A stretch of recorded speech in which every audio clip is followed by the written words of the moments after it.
कालपुरुषर एकादश राशि होउची कुंभ राशि।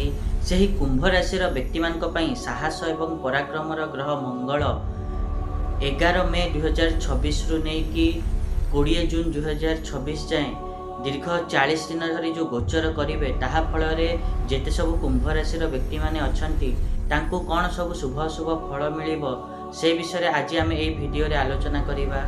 नमस्कार, मु सुभाषिष पंथा स्वागत करछु मो यूट्यूब चैनल को।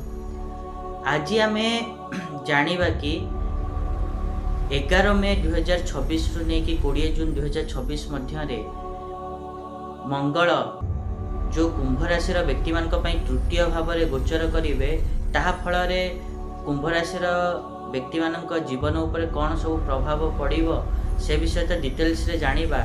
ता पूर्व स्वप्न भाई गोटे रिक्वेस्ट करने चाहिए कि जो मैंने भी जाए चैनल को सब्सक्राइब करना सब्सक्राइब करूँ आ पाखा बेल आइकन को प्रेस करूँ जहाँद्वारा कि मुझे आगू को जहाँ भी किसी वीडियो देवी ता नोटिफिकेशन आपण मानक ठीक समय मिल एवं जदि वीडियो भल लगु थाए ताले वीडियो को हाइप मध्य दे पारिबे। एवं जदि आमे कुंभ राशि कथा कहिबा ताले कुंभ राशि रो जेते सब व्यक्ति माने अछंती तांको पई मंगलंकर ही गोचर जो तृतीय भाव में हवा को जाउची ताहा फल रे देखिबे कि आपण माने परिश्रमी हेबे, ऊर्जावान हेबे, लोक माने आपणकठु शिखिबे एवं आपणकर उदाहरण मध्य देबे। ता सहित आपण माने छोट भाई भौणी सहयोग मध्य पाइबे, छोट यात्रारू लाभ उठेबे एवं जो माने लेखक बा प्रकाशक अटंती सेमानंक पई समय भल रही सेमाने मध्य लाभ पाइबे। जो माने वायुसेना, नौसेना, बेसामरिक क्षेत्र रे अछंती, सामरिक क्षेत्र रे अछंती, पुलिस इत्यादि आर्मी फार्मी रे जो माने अछंती सेमाने भल प्रदर्शन करिवे।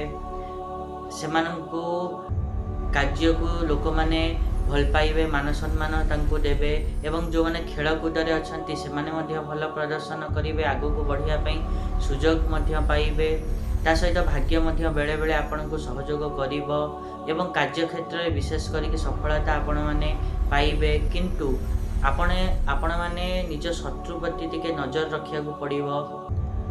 एता थिला जेते सब कुंभ राशि रो व्यक्ति अछंती तांको पई आपण मानकर मंगल कौन सब फल प्रदान करेंगे। आशा करी कि मुझे कहली आपण मैंने ठीक रे बुझी पारे। और जदि वीडियो भल लगी निहाती रूपे वीडियो को लाइक करूँ, शेयर करूँ और चैनल को सब्सक्राइब करने तो जमा ही भूलुनी। आज देखा नेक्स्ट वीडियो रे। रहुची, नमस्कार।